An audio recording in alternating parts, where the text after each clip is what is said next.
goeiemôre, dit is nou 3 Februarie, lesing 81, ekskuus, gister se datum was verkeerd. Die groot Johannes Evangelie boek 3. En ons is nou by hoofstuk 1:5:3 en dit is die gesprek tussen Raphael en hierdie Fariseer owerpriester. En die opskrif is Raphael gee uitleg oor die Messias beloftes. Nou, die argument het gegaan daaroor dat hierdie Fariseer niks van die profeseë verstaan het nie. Maar as jy die profeseë nie met 'n geestelike oog, 'n ontwaakte gees lees nie, gaan jy dit ook nie verstaan nie. Een van die mense in ons volk wat dit met 'n baie groot geopende gees kon lees en interpreteer was oom Siener van Rensburg. Hy het al die gebeure gesien in die wêreld en hy het minder gesien as wat hy dit gelees het. Hy het wel leiding gekry met gesigte, maar hy kon vir jou die boek, byvoorbeeld Sefanja lees, en dan weet hy presies dit het te doen met ons volk. Hy kon ander boeke lees en weet dit het te doen met Europa, hierdie het te doen met Amerika. En daarvoor het jy 'n baie geopende gees nodig, wat ons nie altyd het nie. Maar dank Vader, Yeshua het vir ons nou in hierdie tyd, hierdie nuwe openbarings gegee. Dit het neergedaal vanuit die hemele. Dis basies wat gebeur het. Waar die hemele die hoogste lig is, en ons nou op hierdie duister planeet is, waar ons nou geroep is, om Yeshua se lig uit te dra op hierdie planeet. En hierdie Messias beloftes word so verdraai. Ek het nou weer gister groot prediker in Amerika en hy is so vol passie en hy sê I can't wait for the new Jerusalem to land on the earth. Hy sien dit, hy sê hoe wonderlik gaan dit nie wees as hierdie stad nou op die aarde neerdaal nie. Hy sien dit as 'n stad met mure, soos wat die boek Openbaring sê, neem hy letterlik op. Nou kom ek sê jou, as 'n stad van 1500 myl, by 1500 myl, by 1500 myl hoog, op hierdie aarde moet neerdaal, dan ruk hy hierdie hele aarde uit sy baan uit. Maar kan ons nou dink, as hierdie groot square op hierdie bal kom sit, hy gaan ons die hele aarde omvergooi. En dis omdat die mense nie 'n geopende gees het om die simboliek te verstaan nie. Yeshua se stad wat neerdaal, wat 12 fondamente het, 12 poorte, en binne-in is daar die groot lig, wat die hele stad verlig. Dis Yeshua se leer, dis hierdie goed, dis hierdie woorde. Dit het neergedaal al van die jaar 1845 af, het dit begin neerdaal. Eintlik is daar nog wat vroeër gekom het. In Bernadette in 1934 het nog dele van die nuwe Jerusalem gekom. En vir ons volk na 2007 het vele profete woord gebring vanuit die nuwe Jerusalem uit.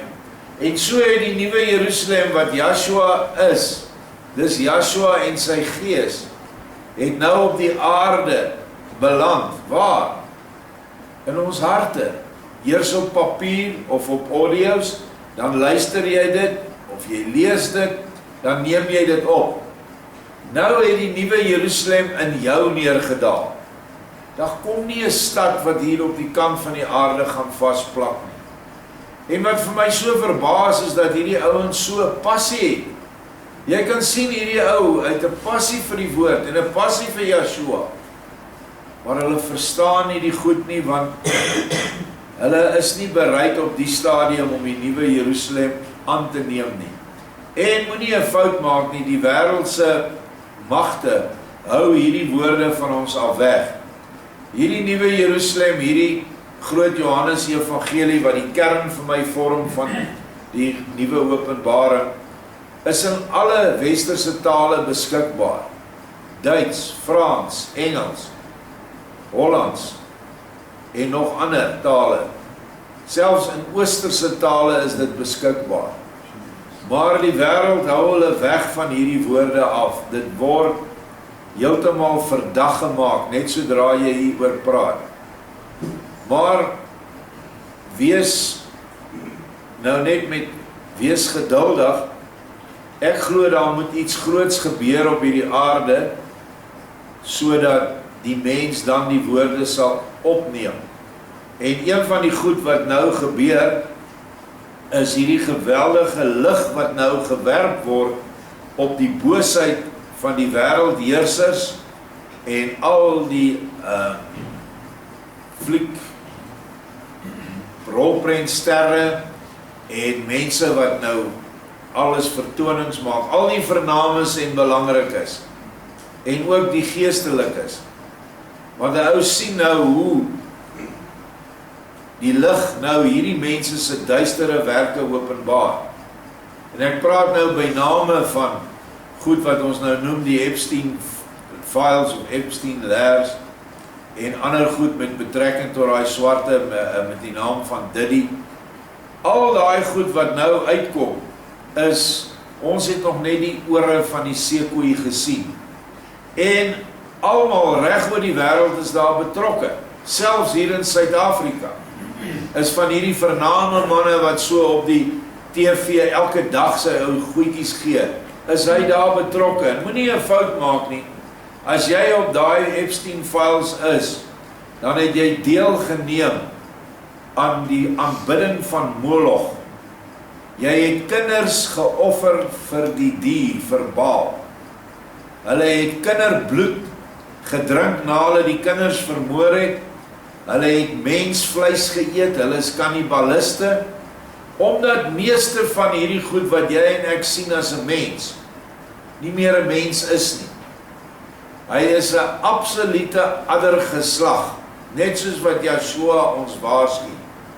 Maar sekerlik in hierdie tyd is hulle DNA nog erger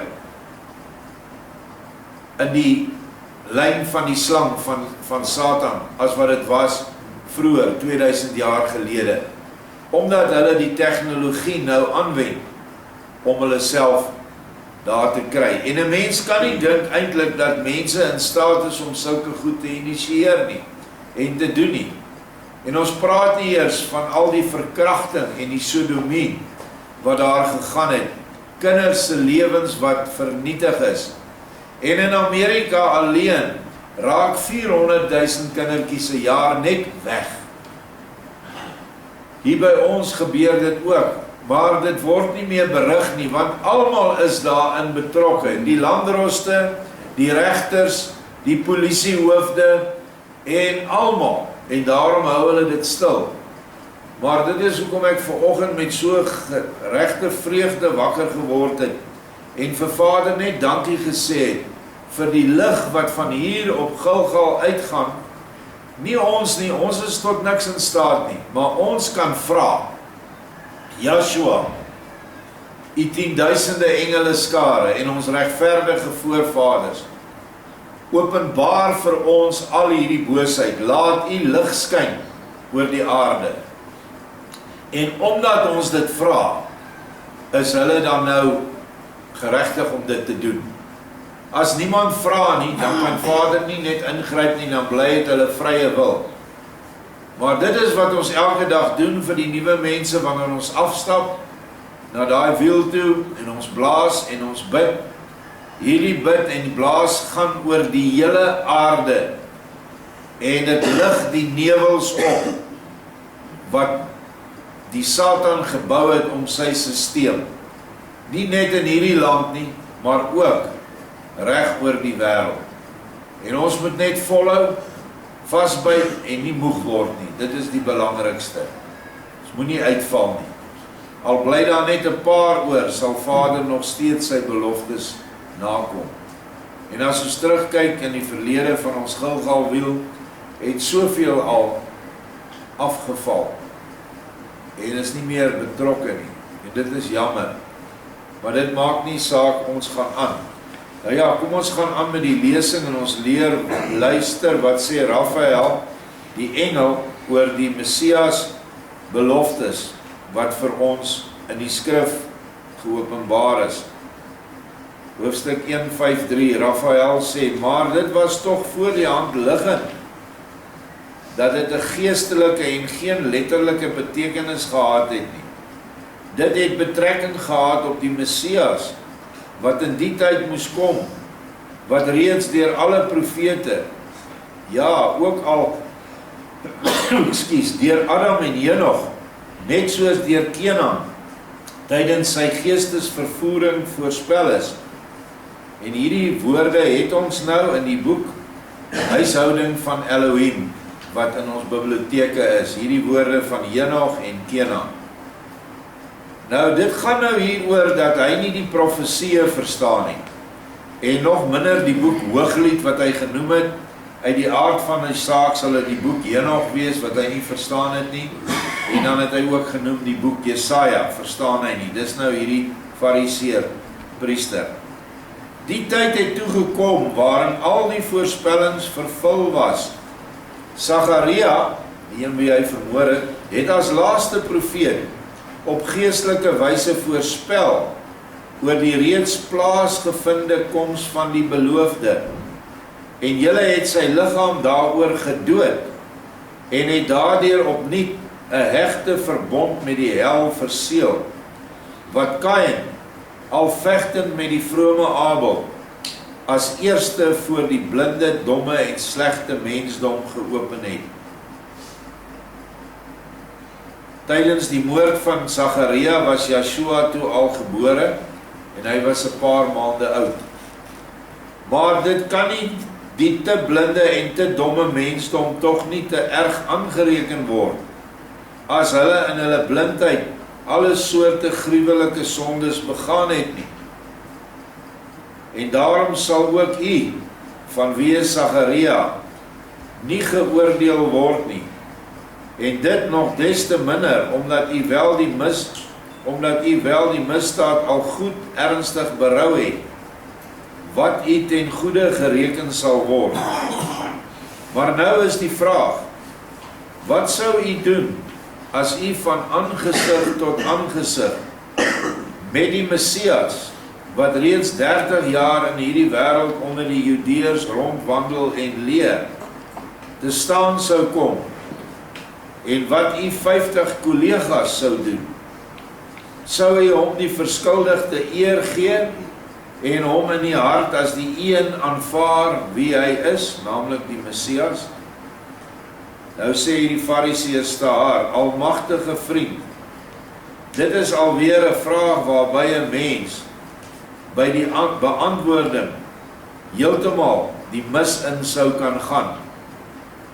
Wie is die erg mystieke beloofde Messias?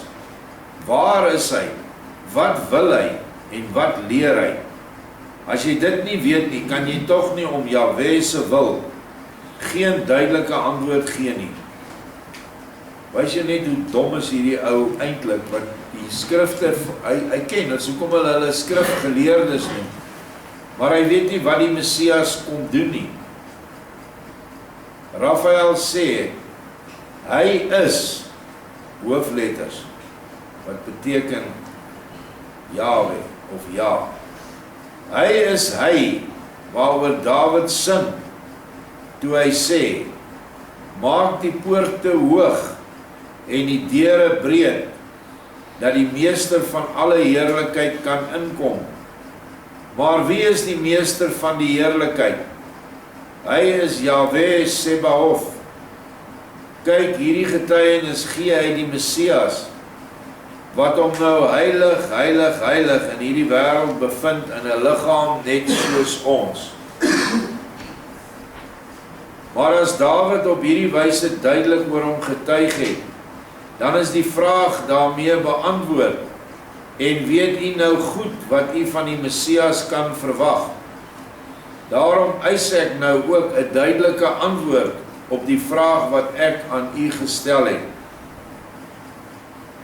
Staar, die Fariseërs sê, as dit so is, wat ek binne my persoonlike sweer glad nie wil betwyfel nie, vra ek egter, wat doen ons dan met Moses, by wie tog ook goed en uitdruklik en duidelik staan?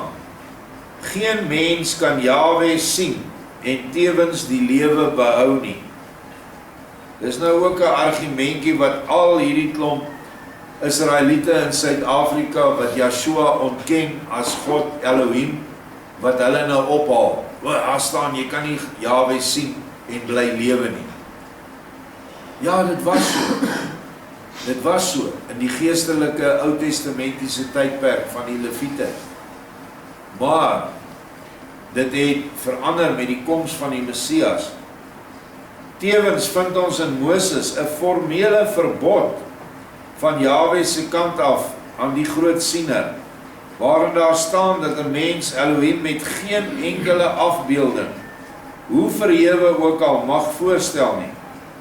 Maar jy sê dat die Messias, volgens die gesegde van Dawid, nou self as 'n mens in corpora of liggaamlik, dis volkome en in daardie vorm rondwandel. Hoe staan dit nou met die verbod van Elohim aan Moses? Wat moet nou daarmee gebeur? Een moet verval. Het sy Moses of jou Messias? Want beide Moses en Dawid kan tog onmoontlik gelyk hê. Nou sê Raphael vir hom, nie Moses nie en Dawid ook nie. Want beide verkondig aan die mense die regte, goeie en ware. Moses het nie op bevel van Jahwe gesê dat hy nie ter eniger tyd as mens onder die mense sou kan kom nie. Hy verbied slegs om 'n gesnede beeld van Elohim te maak, op die manier van die goue kalf. Dis wat daar staan, jy mag geen gesnede beelde maak nie.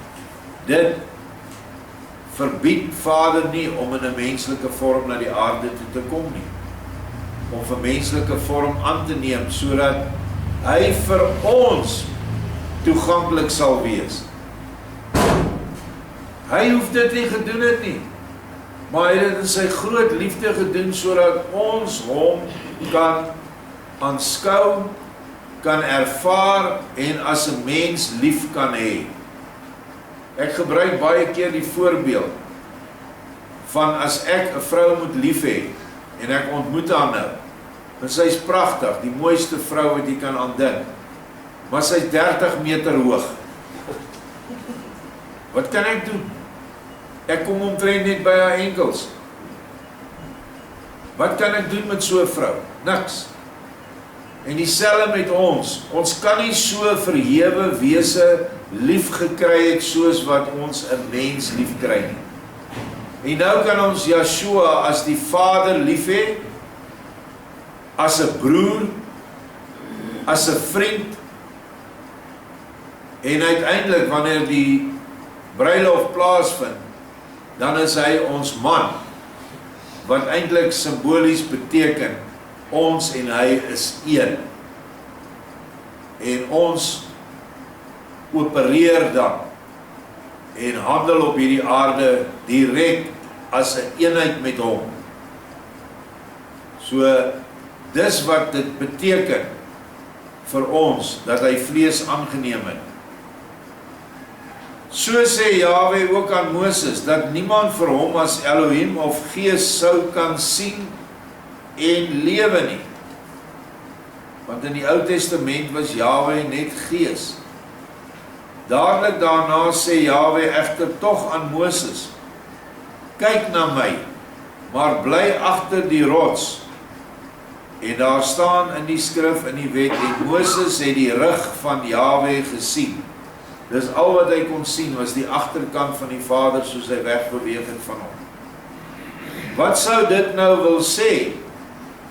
Kyk, die rug van Jahwe wat Moses sien, is nou juist die simbool van die menslik liggaamlike van hom, wat self eendag voor die mense as volkome mens sigbaar sou word. Maar as dit nou so is, hoe kan 'n mens Moses dan verwerp, as 'n mens Dawid se getuienis aanvaar? U het tog ook al reeds 30 jaar gelede die ou ark van die verbond op sy gesit, omdat die vuursuil en die rookkolom verdwyn het. Dit het gebeur net na die moord op Sagaria. En in plek daarvan het u daar 'n nuwe, heeltemal materiële een neergesit. Dit was egter ook, sonder dat u dit verstaan het, 'n getuienis vir hierdie tyd. Dit beteken dat Jahwe nou nie meer slegs as gees bo die materie verhewe sweef nie, soos eertyds bo die nagtelike waters nie. Hy het self die plek verlaat waar hy hom as skepper en vader, maar moeilik en onduidelik, deur middel van die gewekte siener, voor die ander kenners herkenbaar kon maak, of voor die ander kinders. Hy het daarom self in die liggaam van 'n mens gekom, en leer nou self die mense, en bemoei hom met sy kinders. En dis presies wat die verbondsark en die ligseil wat daar gebrand het boop, en al die ander dinge wat daar binne in die tabernakel was voorstel. Dit is 'n voorstelling van die komende Messias. En ja, Vader Jahwe het vir Moses by Sinaï opgevat na die berg toe, hom in 'n geestelike verrukking geplaas en gesê, maak jy nou afbeeldings van dit wat jy in die hemel sien. En dis wat hy gedoen het. Natuurlik gelei deur Vader se Gees. En met die dood van Sagaria en met die plasing van 'n nuwe materiële verbondsark, het die hele ou tempel toe eintlik net 'n nikszeggende materiële gebou geword, waarin niks geestelik meer was nie, want nie een van die fariseërs en die skrifgeleerdes daar binne was bereid om die liefde vir Vader en die volk uit te leef nie. Hulle was net materieel ingestel op hulle eie. En omdat die nuwe verbondsark nou nie meer daarin hoef te gesit te gewees het nie, omdat Yeshua reeds gebore is, die nuwe tabernakel, die nuwe tempel, die ewige tempel, met sy hart, wat die ewige verbondsark voorstel. Nou is die verbondsark uit die tempel gehaal, maar die ware een, die een wat Moses gesien het, waarvan hy 2000 jaar voor dit afbeeldings gemaak het, was nou in die wêreld. En dit is hoe mense dit moet verstaan. Maar as jy nie die geestelike insig het, soos hierdie Raphael nie, is dit baie moeilik, veral vir sulke geharde fariseërs, om dit te verstaan. Hy sê, sien u hier ook nie 'n nuwe ark van die verbond nie, waarvan die dooie nuwe een in die tempel slegs 'n vermanende simbool is nie, maar die geestelike lewe van Jahwe, wat eers bo die ou ark gesweef het Jahwe self al 30 jaar gelede in hierdie godsmens geplaas. En hy is nou hier in die wêreld en leer self die mense om hom te herken. En hier wil ek teruggaan na 'n boek, die Evangelie van Thomas, wat in die boek van herinnering is, en ook die boek wat deel is van die groot Johannes Evangelie, is eintlik die eerste ene, die jeug van Yeshua. En in daai grot waar Yeshua gebore is, dit was 'n grot net buitekant Bethlehem, wat die skaapherders gebruik het. As dit te koud is, dan jaag hulle die skape daarin. En toe Miriam geboorte gee, toe kom 'n lig by daai grot, en 'n helder lig, en verlig alles wat daar was. En soos wat die kind gebore word, het die lig in die kind ingegaan, en daar gebly. Dieselfde lig, wat vir honderde jare bo die verbondsark gebrand het, eers in die tabernakel, en toe later dan het die tabernakel binne in 'n tempel gesit, wat ook 'n simboliese betekenis het, dat die tempel stel die vlees voor van Yeshua. het so in die lig al van geboorte in Yeshua gegaan. En hy het 'n wonderwerk in die eerste paar minute van sy lewe gedoen. Want die vrou Salome wat daar was, wou nie glo dat 'n maagd geboorte gee nie, en sy het haar hand uitgesteek om dit uit te vind by Miriam of Maria. En toe sy haar hand terugtrek, toe brand hy soos vuur. En toe skree sy, vergewe my Vader vir my ongelowigheid. En sy pleit by Miriam vir genesing. En Miriam sê, vat die kind, hou hom vas. En dan sy het skaars die kind in haar arms gehad, toe sy hand weer genees. En dit was die heel eerste wonderwerk van Yeshua, waarvan ons nie in die Bybel lees nie. Nou vra mens jouself af, om watter rede is hierdie goed uitgeval? Behalwe boosheid, 'n bose motief. Ons gaan verder. As dit nou so is, kan u dan nog sê, om dit te aanvaar sal 'n mens Moses of Dawid moet afwys. Ook staan daar geskryf, in die tyd sal die hemele wyd oop staan, en die engele sal opvaar en neerdaal na die mense wat van goeie wil is. En hy is nou een van die engele wat vir hom nou hierdie les gee, Raphael. En hulle sal vir hulle getuig van die vlees geworde ewige woord, wie Elohim self is. Dit gebeur op die oomblik voor u ore en oë. Wat wil en kan u dan nog meer vra?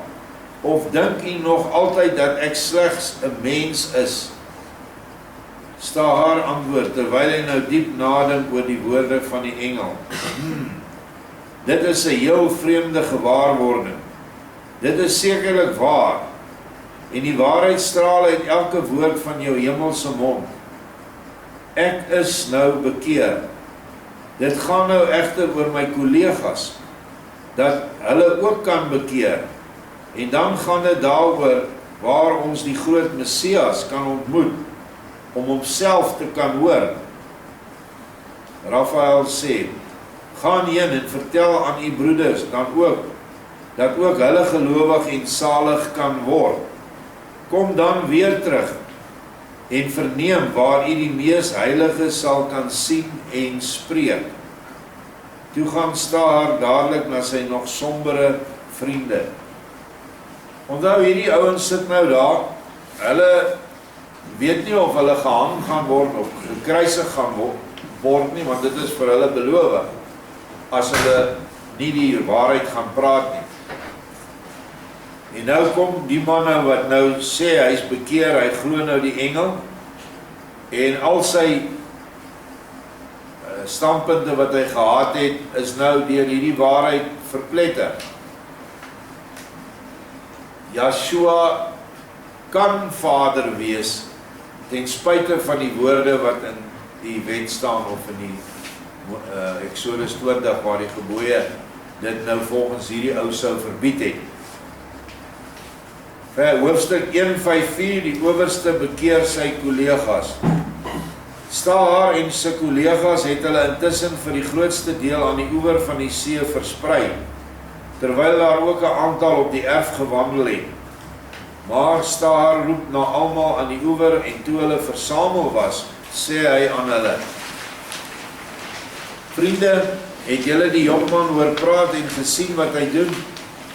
Die woordvoerder van die kollegas sê, 'n bietjie, maar nie alles nie. Ons het gemeen dat die Romeinse stadhouer alles so netjies in 'n skouspel gesit het, om ons almal in sy net te verstrik, en ons dink toe, ver verwyderd van die boog, is 'n mens veilig vir die pyl.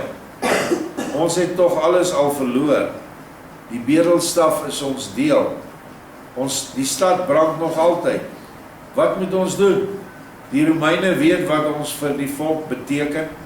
Sonder ons guns, wat moeilik te verkry is, sal hulle heerskappy in Asië hulle duur te staan kom.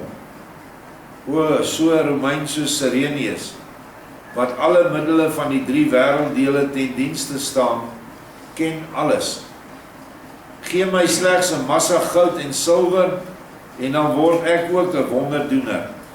Miskien nie soos die wonderjonge nie, dis nou Raphael, maar ek sal tog buitengewone wonders teweegbring. Nou sê Staar, vriend, jy is 'n dwaas, as jy so praat, en nog nie eers die onderskeid ken tussen 'n werklike en 'n nagemaakte wonderwerk nie. Ek het alle besware na vore gebring, en alle redelike teenargumente gebruik, maar met al my geopperde teenwerpings, het ek smadelik deur die mandjie geval, toe die jonge my geheimste gedagtes begin voorhou. Daardeur het ek eers my ou groot vergissing ingesien, en daarom kom ek nou na julle toe, om dit wat ek gesien en gehoor het aan julle oor te dra. Die jonge is ongetwyfeld 'n engel van Elohim, en hy getuig van die beloofde Messias, dat die beloofde Messias reeds in die wêreld is, en die blindes siende, en die dowes horende en verstandig maak, en dat dit selfs moontlik is, dat ons hom nog hier te siene en te spreke sal kry. Ek glo nou alles, en julle almal moet dit ook glo, want ek is werklik nie een wat iets so maklik aanneem en glo nie. Ek moet eers haarfyn en grondig oortuig wees van iets, voordat ek dit aanneem. Maar, as ek eenmaal oortuig is, staan dit ook so vas soos 'n rots van graniet, en kan niemand my dit meer ontneem nie. Omdat dit so by my is, kan julle dit sonder verdere bedenkings ook wel van my af aanneem, want julle almal by mekaar is nie in staat om meer kommentaar te lewer as wat ek reeds gelewer het nie. Maar al my besware was afgestraf as leuns. En omdat alles oor die Messias uiteindelik vir my net so duidelik geword het, dat 1 en 1 saam 2 is, daarom kan julle my nou wel sonder meer glo. Die woordvoerder van die kollega sê, dit vind ons almal goed, maar die vraag is nou wat ons volgens jou moet glo. Staar sê, is julle dan doof?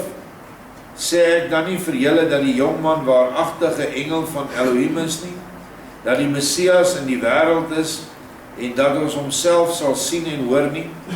Dit en niks anders moet julle glo. Die woordvoerder van die kollega sê, goed, as jy glo en selfs rekenkundig van hierdie saak oortuig is, kan ons nie daaraan twyfel nie. Maar 'n mens moet by die nuwe verskynsels, wat nooit vroeër voorgekom het nie, ook altyd daarmee rekening hou, dat die beste swemmers wel eerste verdrink, die onverskrokke bergklimmers van die berg afstort, en diegene wat sogenaamd vas in die geloof staan, uiteindelik vroeër gaan twyfel, as diegene wat iets onverstaanbaars nie so vinnig verstaan het nie, en nie dadelik sê dat hulle 'n rotsvaste geloof het nie. Jy staan by ons bekend as iemand wat nooit so vinnig iets glo nie, en daarom neem ons jou woord as ook jou voorwaardes aan. Maar 'n versigtige terughoudendheid kan nooit skaad nie, want ons weet uit die skrif dat menige profeet wat wonders gedoen het, teen die einde van sy lewe 'n goeie, eenvoudige, swak mens geword het. Op die laaste blyk dit eers wie se geesteskind so 'n profeet was. Daarom moet dit ook hier goed in die oog gehou word. Ek weet nie eintlik van profete wat hierdie pad geloop het nie. Die enigste ou wat ek weet wat so 'n pad geloop het was Dawid se seun Salomo. Hy het die hoogste wysheid gehad wat nog ooit deur 'n mens besit was. En hy het uiteindelik gesterf, siek, opgeskrummel as 'n bedelaar in die hoek van die strate. En al sy wysheid en rykdom is van hom al weggeneem. En dis maar wat hierdie ou sekerlik na verwys, want ek weet nie van ander nie. Nou sê Stahar vir hom, dit neem ek alles op my verantwoordelikheid. Ek besef goed dat ons nie daarby by die tempel kan aankom nie. Maar ons sal weet om onsself ook daarteen te beskerm. Uiterlik bly ons, maar ietwat verstandiger, wat ons was, en betaal die tempel die vasgestelde bydra, maar in ons binneste moet dit nou ontsettend verander, en na verloop van tyd sal ons ook die volk in iets beters kan inwy. Onthou, hierdie ouens was daarom nie fisies by die tempel nie, hulle was fisies in die dorp, wat nou brand, Caesarea Philippi, maar hulle moes sekerlik 'n paar keer per jaar met die tempel geskakel het. Nou sê hulle gaan maar daar bly, maar hulle gaan anders in hulle harte word. As julle nou almal dieselfde wil en glo soos ek, kan ons nou gesamentlik gaan na die plek, waar die opperstadhouer en die jongeling hulle self bevind, waar nog meer aan ons duidelik gemaak sal word. Nou ek moet dit hier noem dat hierdie mense het nie 'n ware bekering nog so ver ervaar nie. Hulle wil nog met hulle een voet in die tempel godsdienst staan, met hulle ander voet glo hulle nou die Messias, en nou wil hulle tussen die twee rondspeel. En jy kry baie mense wat so is. Hulle hoor die waarheid wat jy verkondig, en hulle sê, weet jy, ek kan niks daarteen inbring nie, dit is waarheid. Maar my kerk, ek moet by my kerk wees. Die dominee, die pastoor, is vir hulle alles. En ek het vriende wat dit gedoen het, toe ons hierdie gemeente begin het, 30 jaar, 33 jaar gelede. En hulle het verkies om in die kerk te bly, maar het altyd kom luister na die dienste. En hulle het baie goed gelees wat ons uitgebring het. Maar hulle het nooit geestelik vooruit gegaan nie. Hulle is goeie mense in die kerk. En die kerk is vir hulle alles. En dit is nou maar net die gevolg van, as jy nie jou hele fokus op Yeshua sit nie. Hy sê, jy mag geen ander gode en naas my hê nie. So, dink daaraan, en moenie dan ook so gevang word nie. As julle nou almal dieselfde wil en glo soos ek, kan ons nou gesamentlik gaan na die plek. O ja, ons het dit nou gelees, vers 14.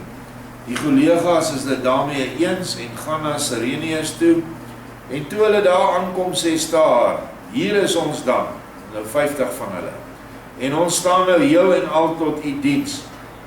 Wat u wil, sal ons ook doen, en niemand sal ons ooit meer teen u opsteek nie.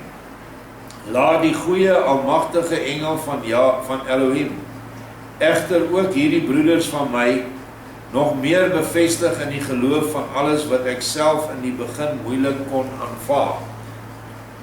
Cyrenius sê, nou sien u dat ons Romeine nie sulke onbarmhartige regters is, soos wat u so lank al gedink het nie. Ons het egter 'n streng regspraak, en die volle waarheid, wie daaraan voldoen, is ons vriend, en verkry die Romeinse burgerreg, en geen regbank buiten die van Rome mag hom ooit veroordeel nie.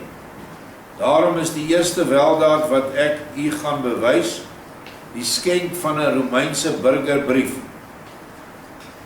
U met inbegrip van die owerste met 50 man, kry dit dadelik. As u dit eenmaal het, sal ons wel sien wat daar alles vir u gedoen kan word. Toe beveel Cyrenius sy dienaars om 50 dergelike perkamentrolle te haal. Onthou, daai ouens het nie boeke en papier gehad soos ons nou nie. Perkamentrolle wat gewoonlik van dierevel gemaak was of papierus. Hy sê, die dienaars gaan na die bagasiesakke van Cyrenius en bring vinnig die gevraagde rolle. Toe dit op die tafel lê, vra Stahar aan Cyrenius, geëerde meneer, ons sal toch wel eers ons name vir u moet gee, of opgee. Cyrenius sê, terwyl hy na die engel wys, kyk, hy is my snelskrywer, hy weet alles wat hy moet doen, en hy ken ook u name. Hy sal die briewe klaarmaak waar u bystaan. Toe vra Sireneus aan Raphael om dit te doen.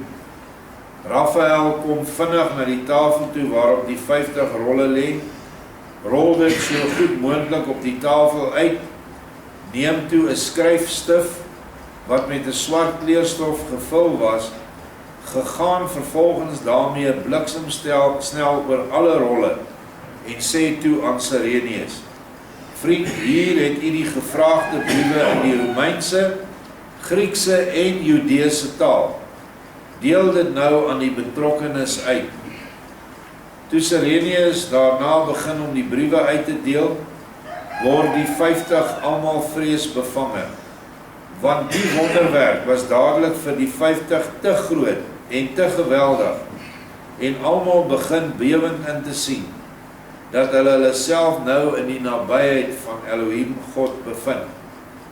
Hulle bedank Sireneus vir hierdie dubbele barmhartigheid, maar geen een van hulle durf iets sê of om iets te vra nie. Einde van die hoofstuk.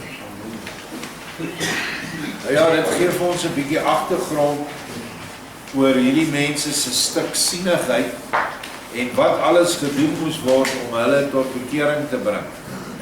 Hulle moes eintlik wakker geskok geword het. En dit is maar net 'n voorbeeld vir ons waar ons sekerlik met sulke mense in die toekoms te doen gaan kry en waar weer eens deur ons die engele hierdie werk vir ons sal doen. Want ons het die krag van alle engele tot ons beskikking deur Yeshua. En in die begin van Yeshua se lering het hy water in wyn verander, wat vir ons 'n geestelike betekenis het, dat die mens se innerlike omvorm sal word, al sy kennis wat hy het, wat as water gedefinieer kan word, sal hy in 'n heerlike hemelse wyn verander. Maar nou sien ons dat ook die engele in die vorm van Raphael hier het ook die reg gekry om dit te verander. En daarom sal ons dit ook kan doen aan die eindtyd, waar hy vir ons al sy engele tot beskikking stel.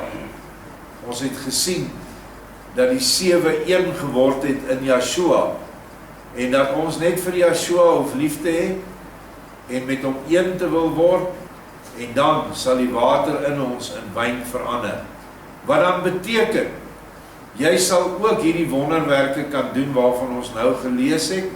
Jy sal siekes kan gesond maak, jy sal duiwels kan uitdryf, en alle meer dinge nog, sê Yeshua, as wat hy gedoen het. En hy het groot dinge gedoen.